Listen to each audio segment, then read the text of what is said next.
Welcome to a new episode of Cheaters Always Cheat. Like, subscribe, and share to stay connected. Let me take you back to the beginning. We tied the knot when I was 25 and she was 23. It was after dating for 4 years, but before that, there was an incident. When she went to visit her friend in CA, her friend introduced her to a guy she'd never met before. Long story short, she was cheating on me with that guy for the entire 2 weeks. As a result, we called it quits for about a year. Fast forward a bit, we reconnected, and eventually we got married. But during our marriage, she transformed into a completely different person. She stopped giving me love and affection, and when I expressed my frustration, she would reject me. It would make me angry, and I would say mean things to her, reminding her of what she had done in the past because I knew it would hurt her.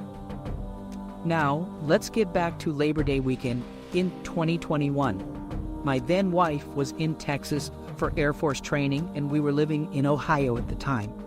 She would call me and the kids, who were 7 and 3 at the time, every day and stay on the phone for a while, talking about anything and everything.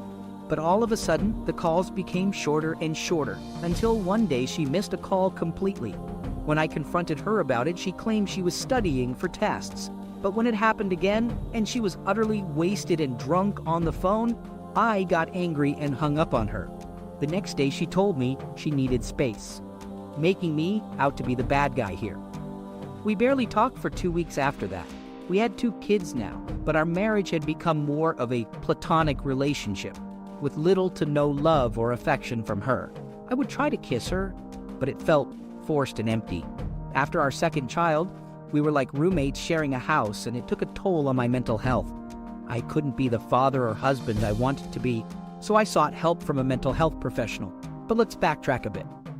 When we were dating, she visited a friend in California who had married a Marine and moved there. During her visit, she met up with a guy her friend wanted to set her up with and cheated on me for 2 weeks. We broke up for a year, but then reconnected and got back together. Our marriage was rocky, to say the least, with her denying me closeness. When I would express my frustration, I would lash out and say hurtful things. So after our argument, when we weren't talking, I knew something had to change. I blamed myself for our lack of spark and the effect it had on my mental health. She mentioned wanting to go camping alone, but I saw it as an opportunity to surprise her and try to rekindle our love. I arranged for a babysitter and went to her hotel on base, getting an extra key card from the staff. But when I entered her room, I saw a box of condoms and empty alcohol bottles on the nightstand and counters, and her wedding ring was on the bathroom counter as if it were stored there. I was stunned and devastated, hiding in the closet until she arrived. When she saw me, she said, "You're not supposed to be here," and locked herself in the bathroom. I demanded an explanation, but all she could say was, "I'm sorry," without any remorse or explanation. She even texted a friend to come over, as if I was hurting her, and left me feeling like I was the one in the wrong. After I discovered my wife's infidelity, I couldn't bear to stay with her any longer. I left her immediately, jumped in a car, and headed straight to the airport to buy the first ticket back home. My heart was shattered, and I could only do the bare minimum for my kids that entire weekend. On Monday, I called her, and she asked for a divorce. I agreed without discussion, still in disbelief. The only thing I managed to say was that I was taking the kids and moving back home, where I was medically retiring from the military. After we split, I did some digging and found out that she had spent thousands of dollars at bars and other places during her training, while telling us she was studying. I also discovered that she was cheating on me with a guy who kept texting and calling her during that time. Our divorce was finalized without any fighting, but since then, she has skipped her time with the kids twice to go on mini vacations with her new boyfriend who lives 7 hours away in DC. Despite our agreement that she could visit the kids anytime she wanted during the week if she cleared it with me first, she only did that once in 6 months. When she calls the kids, they ask where she is, and she admits she's with her new boyfriend. Last Thursday, she called me and said she missed the kids and me and wanted to get back together. I set a condition that she should go through therapy and marriage counseling. For a moment, it seemed like we could work things out. But 2 days later, she told me that she wasn't going to do any of that because she was engaged to the guy who makes her happy. My life was shattered all over again. This past year has been one of constant tears and bedridden days. Without my family, I don't think I could have survived it. I feel worthless and disconnected from everyone I date, plagued by numbness and commitment issues. I can't even find a job, and now I'm tapping into my savings to pay for a house that I bought. I often entertain morbid thoughts of being better off dead, but then I scold myself for it, knowing I have two amazing kids who need me. It feels like nothing goes right, and I fear losing everything, including myself.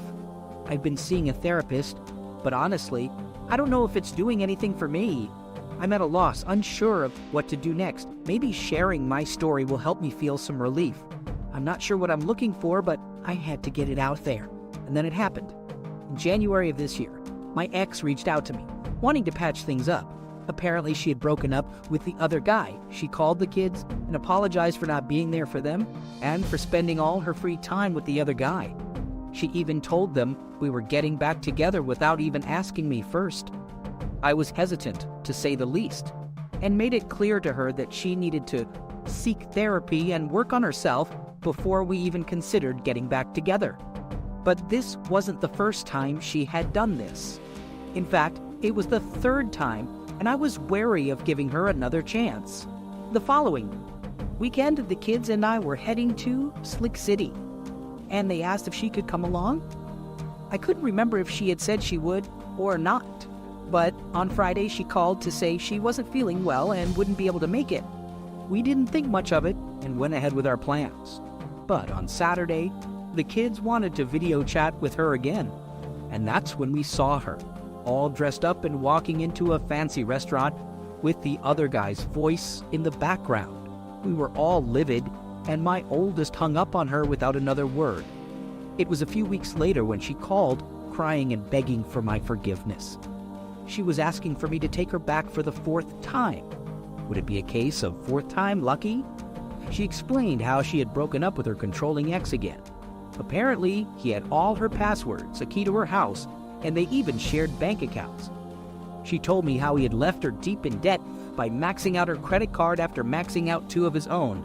To make matters worse, he had threatened to fly to her town, and if she wasn't there to pick him up, he would just Uber to her house. I immediately advised her to change her locks and stay with a friend for a while. Later, she calls me up and tells me that she has changed the locks and that she's on her way to her parents' house, which coincidentally is only 6 hours away in the same town that I live in. She asks me if she can have lunch with me the following day. And like a fool, I agree. She ends up having dinner with me and the kids, and I let her stay the night, though we didn't do anything inappropriate. I felt like things were going great. We were laughing and joking like we used to, and for a while it felt like we were a happy family once again. She left on Sunday, but then she drove back on Wednesday for her weekend. That time, things were different. She seemed distant and aloof, and her communication wasn't as sweet as it had been the previous weekend. She barely spoke and kept asking me if I thought we could do this.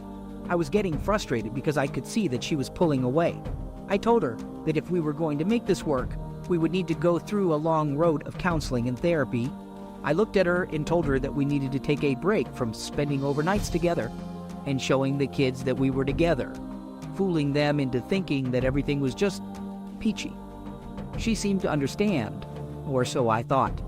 But then she ghosted me all day Friday, and when she finally called, she was in tears, saying that she didn't want to work things out.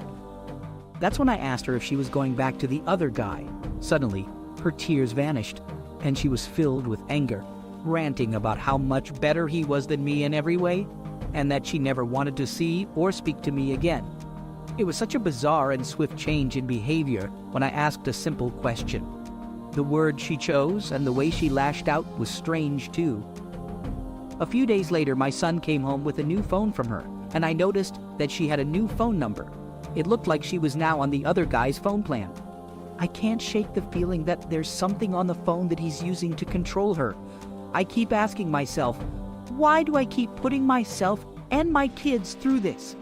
I've been seeing my therapist, and I thought I was making progress, but somehow I got sucked back into the drama. Then a few weeks later, I see my next-door neighbor on a dating app, and I jokingly swipe right. And to my surprise, we match. story too. The whole thing began when she told me last minute about a friend's birthday bash and requested that I give her a lift to town, which I did without any hesitation. She returned home around 2 a.m. and claimed it was a wild night out. However, it wasn't until the following weekend, when I was using her computer to print a document she needed, that I stumbled upon some odd search history. I wasn't snooping, but once I saw multiple searches for the morning after pill, I couldn't just ignore it. As soon as I saw those searches, my blood ran cold. What could she need the morning after pill for? So, I did what any concerned partner would do. I dug deeper into her search history, and there it was, plain as day. A hotel booking for the same night she went out with her friends.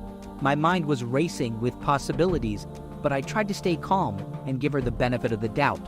When I confronted her, she denied everything and insisted it was just a night out with the girls. But when I mentioned the hotel and the morning after pill, her story started to unravel. She finally admitted that she had a one-night stand with a colleague from work. Although she claimed it was just a fling, I couldn't help but wonder if there was more to it than she was letting on. So then, we got talking. It all started in 2022, which wasn't exactly our year. Don't get me wrong, it had some good moments, but we were constantly under pressure with work and parenting. We had our own issues and couldn't meet each other's needs. During this time, she started researching ADHD, and I had a hard time grasping what that meant. Fast forward to the start of 2023, and we decided to shake things up. We introduced some mutual kinks into our relationship, and let me tell you, January and most of February were amazing. We rekindled our bed life, which was non-existent in 2022. But things have started to slip back to where they were.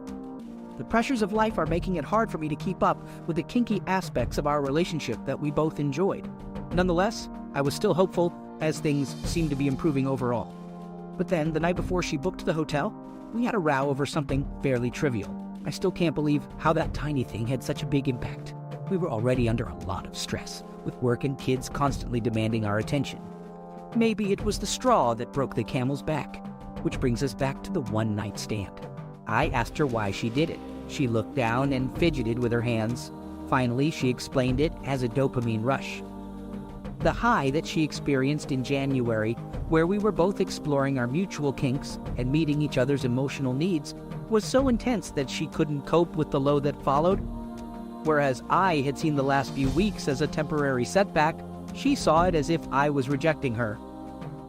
It all started when a male work colleague began flirting with her, and she found herself unable to resist his advances. She admitted that she was seeking to maintain the dopamine high that she had experienced in January, and ended up having a one-night stand with him. While she recognized that this was no excuse for her actions, she was remorseful and apologized for her infidelity.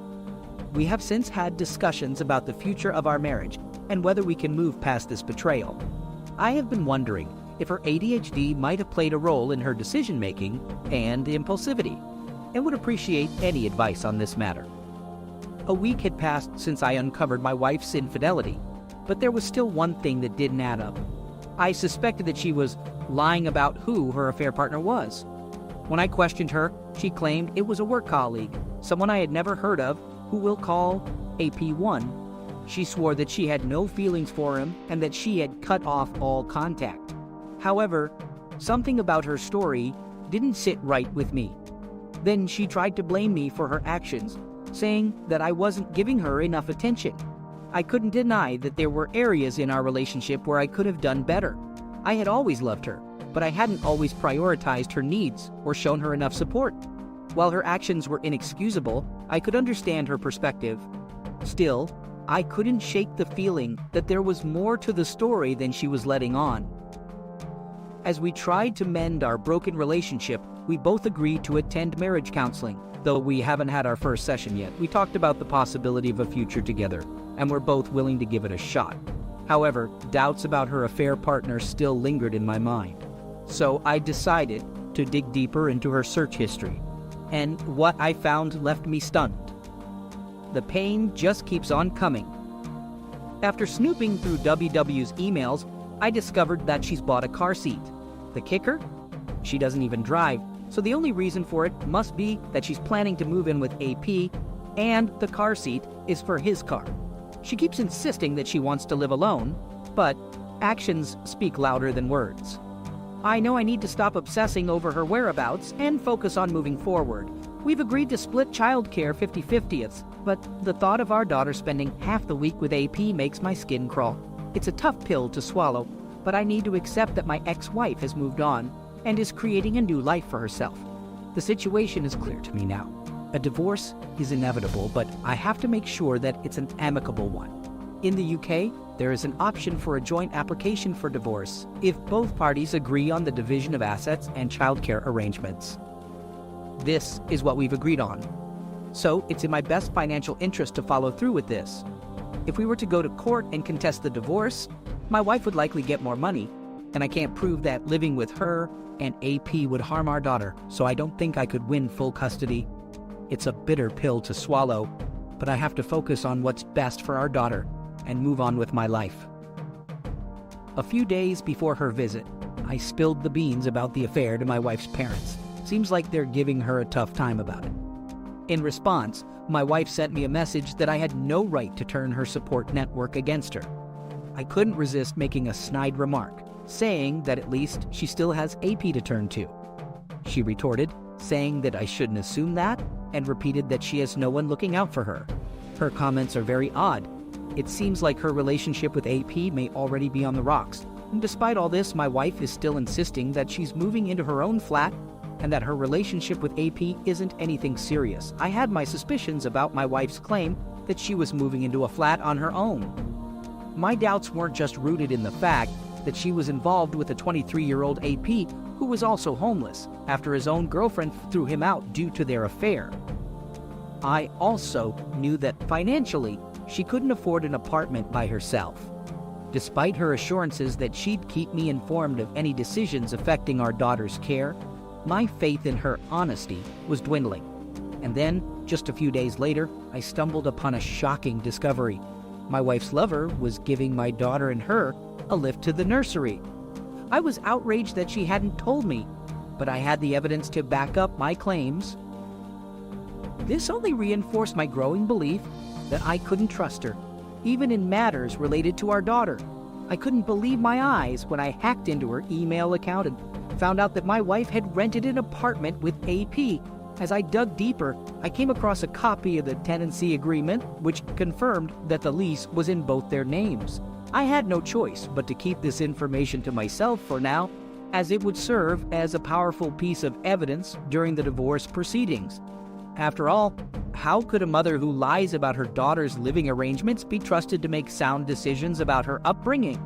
My wife is still spinning her lies, claiming that the apartment she rented is solely for her. She reluctantly acknowledges that AP may be around when our daughter is not, but only at her discretion. What a crock. She must still think I'm a gullible fool? It's interesting to note that she's turned down offers of assistance from both me and her own family when it comes to moving her belongings. I wonder why. How long does she reckon she can keep the truth hidden, that AP will be sharing a roof with our daughter for half of the week? Today's the day she moves out, and I can't help but feel a mix of emotions. It's hard to believe that only 6 weeks ago we were seemingly happy and in love. Now everything has changed. I'm looking forward to having my home back to myself. But I know that the first few days will be difficult without her and our daughter around. At the same time, I can't shake off the dread of what's to come. My wife's decisions have made the custody battle inevitable. Even though it's not what's best for anyone involved, it's going to be a long and messy road ahead. The biggest mistake I made was tying the knot with her. At the start of our relationship, she left her fiancé for me and moved in with me within a month of our first night together. I'll admit it, I was the other man. I know it makes me look bad, but she made me believe her ex was awful and bombarded me with love and attention. Maybe I was just naive or thought it was real love. Now I've come to the realization that I deserve better than a woman who can't be faithful, even if it means being single. Looking back, I see all the errors I made. I never should have married a known cheater. I should have never trusted that she wouldn't cheat again, and when she did, I should have had the self-respect to walk away from the mess.